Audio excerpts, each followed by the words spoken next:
Amadas do Senhor Jesus, amados do Senhor Jesus, a paz de Cristo esteja com todos vocês. Meu nome é Ana Amélia Vieira, falo da cidade de Rio Verde, Goiás, da Igreja Assembleia de Deus Missão, e estamos aqui neste estudo do livro Campo de Batalha da Mente de Joyce Meyer, onde nós estamos aprendendo a como vencer a batalha em nossa mente. Livro maravilhoso, livro poderoso em Deus, livro que fala da palavra do Senhor, que tem edificado a minha vida, eu tenho certeza que tem edificado muitas vidas também, e nós estamos aqui para mais um áudio, hoje o áudio de número 28. Vamos estudar?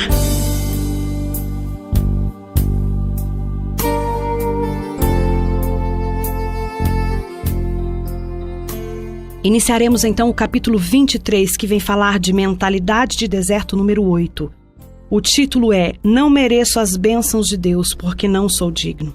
Josué 5:9 vem dizer: Disse mais o Senhor a Josué: Hoje removi de vós o opróbrio do Egito, pelo que o nome daquele lugar se chamou Gilgal, até o dia de hoje.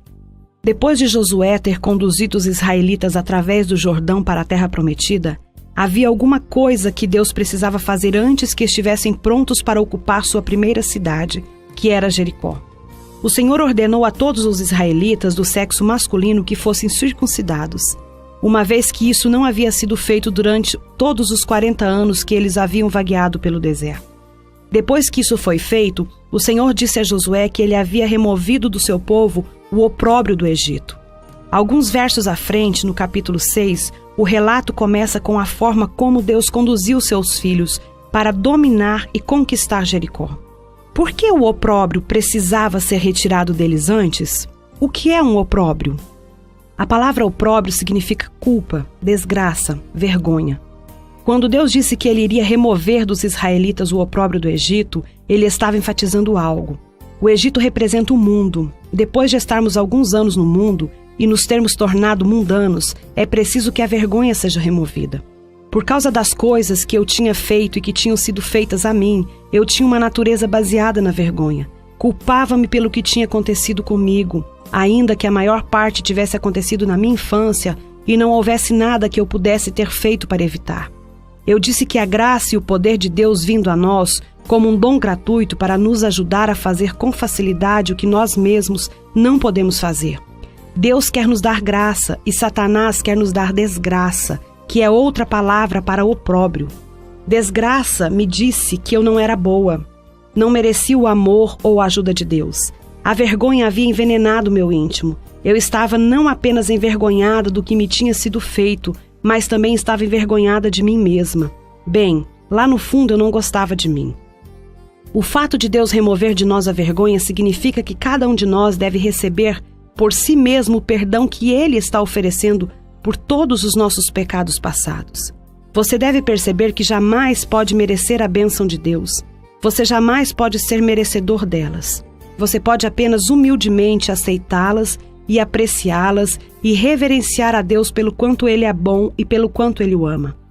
A autoaversão, a autorrejeição recusam em aceitar o perdão de Deus, perdoando-se a si próprio. Incompreensão da justificação por meio do sangue de Jesus e todos os problemas semelhantes o manterão vagueando pelo deserto. Sua mente deve ser renovada no que diz respeito ao posicionamento correto diante de Deus por intermédio de Jesus, e não das nossas próprias obras. Estou convencida, depois de muitos anos de ministério, que 85% dos nossos problemas originam-se da maneira como nós sentimos a respeito de nós mesmos. Qualquer pessoa que você sabe que está andando em vitória, está também andando em retidão. Sei que não mereço as bênçãos de Deus, mas as recebo assim mesmo porque sou uma co-herdeira de Cristo. Ele as ganhou e as recebo colocando minha fé nele. Somos herdeiras ou operárias?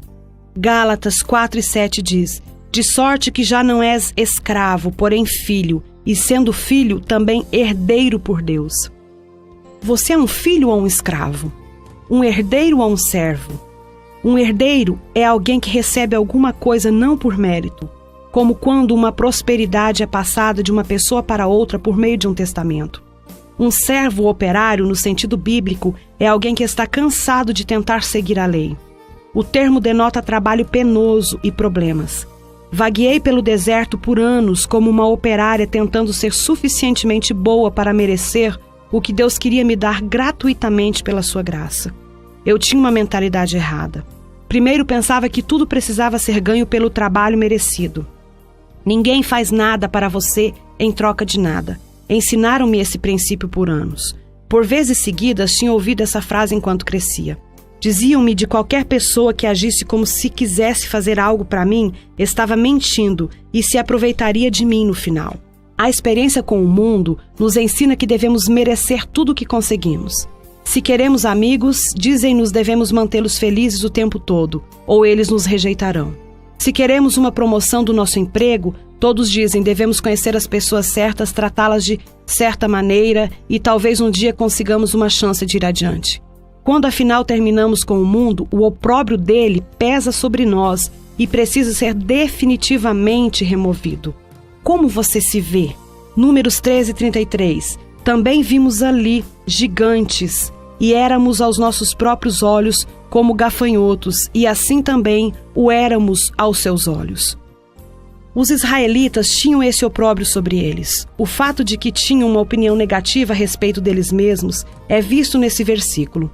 10 dos 12 espias que foram mandados para espiar a terra prometida antes que toda a nação cruzasse o Jordão, voltaram dizendo que a terra era habitada por gigantes, que os viam como gafanhotos, e assim eles eram aos seus próprios olhos. Isso nos permite saber claramente o que essas pessoas pensavam sobre si mesmas. Por favor, tome cuidado, porque Satanás tentará encher sua mente, se lhe for permitido, com todos os tipos de pensamentos negativos sobre você mesmo. Ele começou cedo construindo fortalezas em sua mente, muitas delas negativas, sobre você e sobre como outras pessoas se sentem sobre você. Ele sempre arranja umas poucas situações nas quais você experimenta rejeição, então ele pode trazer a dor dela de volta à sua lembrança durante um tempo em que você está tentando fazer algum progresso. O medo do fracasso e da rejeição mantém muitas pessoas no deserto. Os muitos anos sendo escravos no Egito e vivendo sob maus tratos extremos haviam deixado a vergonha sobre os israelitas. É interessante notar que quase ninguém da geração que inicialmente saiu com Moisés entrou na terra prometida. Seus filhos é que entraram. Apesar disso, Deus lhes disse que ele precisava tirar o opróbrio deles. A maioria deles havia nascido no deserto, depois que seus pais deixaram o Egito. Como poderiam eles ter o opróbrio do Egito sobre eles, quando nem mesmo viveram lá? Coisas que estavam sobre os seus pais podem ser passadas a você. Atitudes, pensamentos e padrões de comportamento podem ser herdados. Uma mentalidade errada que seus pais tiveram pode tornar a sua mentalidade. A maneira como você pensa sobre determinado assunto pode lhe ser transmitida. E você nem mesmo sabe por que pensa dessa forma. Um pai que tem uma autoimagem pobre, uma atitude de inutilidade e uma mentalidade do tipo não mereço as bênçãos de Deus, pode definitivamente transmitir essa mentalidade aos seus filhos. Embora tenha falado sobre isso neste livro, como é uma área tão importante, deixe-me mencionar outra vez que você precisa estar consciente do que se passa em sua mente em relação a si próprio. Deus está desejoso de lhe dar misericórdia pelas suas falhas, se você estiver desejoso de recebê-la. Ele não recompensa o perfeito que não tem falhas e jamais comete erros, mas aquele que põe sua fé e sua confiança nele. Sua fé em Deus lhe agrada. Hebreus 11:6 diz: de fato, sem fé é impossível agradar a Deus. Portanto, é necessário que aquele que se aproxima de Deus creia que ele existe e que se torna galardoador dos que o buscam. Por favor, note que sem fé você não pode agradar a Deus. Portanto, sejam quantas forem as boas obras que você faz, isso não o agrada se forem feitas para comprar o seu favor. Qualquer coisa que façamos por Deus deveria ser porque o amamos, não porque estamos tentando conseguir alguma coisa dele. Essa passagem poderosa diz que Deus é um galardoador daqueles que o buscam diligentemente. Eu me regozijei quando finalmente vi isso. Sei que cometi muitos erros no passado, mas também sei que tenho buscado o Senhor diligentemente com todo o meu coração. Isso significa que me qualifico para as recompensas. Decidi muito tempo atrás que receberia todas as bênçãos que Deus quisesse me dar. O Senhor queria levar os israelitas à terra prometida e abençoá-los além dos seus sonhos mais extraordinários. Mas primeiro ele tinha de remover o opróbrio deles. Eles não poderiam receber dele adequadamente enquanto estivessem oprimidos, com vergonha, culpa e desgraça. Efésios 1:4. Assim como nos escolheu nele antes da fundação do mundo, para sermos santos e irrepreensíveis perante ele e em amor. Esta é uma passagem maravilhosa. Nela o Senhor nos diz que somos dele e estabelece o que ele quer para nós. Que saibamos que somos amados, especiais, valiosos e que deveríamos ser santos, irrepreensíveis e estar acima do opróbrio. Naturalmente, deveríamos fazer o possível para vivermos uma vida santa. Mas graças a Deus, quando cometemos erros, podemos ser perdoados e restaurados à santidade, feitos outra vez irrepreensíveis e acima do opróbrio, tudo nele. Sem opróbrio ou censura. Tiago 1:5. Se, porém, algum de vós necessita de sabedoria, peça a Deus, que a todos dá liberadamente e nada lhes impropera, e ser-lhe-á concedida. Essa é outra grande passagem que nos ensina a receber de Deus livres de qualquer vergonha. Tiago tinha estado falando às pessoas que estavam experimentando provações, e agora ele está lhes dizendo que se precisassem de sabedoria naquela situação, deveriam pedir a Deus. Ele lhes assegura que não os repreenderá nem censurará. Ele simplesmente os ajudará. Você jamais atravessará o deserto sem uma grande ajuda de Deus. Mas se tiver uma atitude negativa sobre si mesmo, mesmo que ele tente ajudá-lo, você não o receberá. Se você desejar ter uma vida vitoriosa, poderosa e positiva, não pode ser negativo sobre si mesmo. Não olhe apenas para quão longe terá de ir, mas para quão longe já chegou. Considere seu progresso e lembre-se de Filipenses 1:6, que diz: estou plenamente certo de que aquele que começou boa obra em vós há de completá-la até o dia de Jesus Cristo. Pense e fale positivamente sobre si mesmo. Graças a Deus, esse capítulo é poderoso, maravilhoso, que vem falar das nossas emoções, daquilo que somos, como fomos formados, qual a influência que temos, por que chegamos até aqui da forma que somos.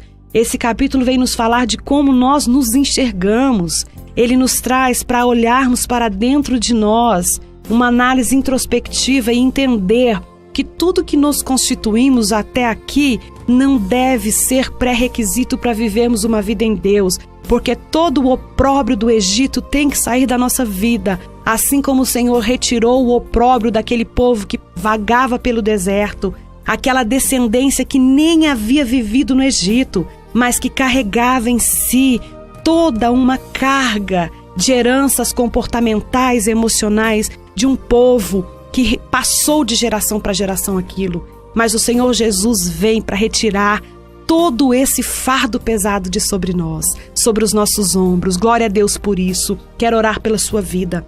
Pai, em nome de Jesus, mais uma vez estamos aqui. Senhor, eu estou regozijando na Tua presença porque o Senhor tem falado profundamente ao meu coração. Eu sei que o Senhor irá falar ao coração dessas pessoas que me ouvem nesta hora. Em nome de Jesus, entra com providência, trabalha no campo da mente, faz com que elas entendam, Senhor, quão necessário é entregar a mente cativa a Ti, para que o Senhor, através da Sua maravilhosa e poderosa palavra, possa alcançá-las com a sua graça, porque graça é favor imerecido, não merecemos, mas o Teu sangue derramado na cruz do Calvário nos garante que aqui estamos para receber do Senhor. Em nome de Jesus te adoramos. Amém e amém. Amanhã estaremos novamente com mais um capítulo. Que o Senhor em Cristo Jesus te abençoe grandemente, em nome de Jesus.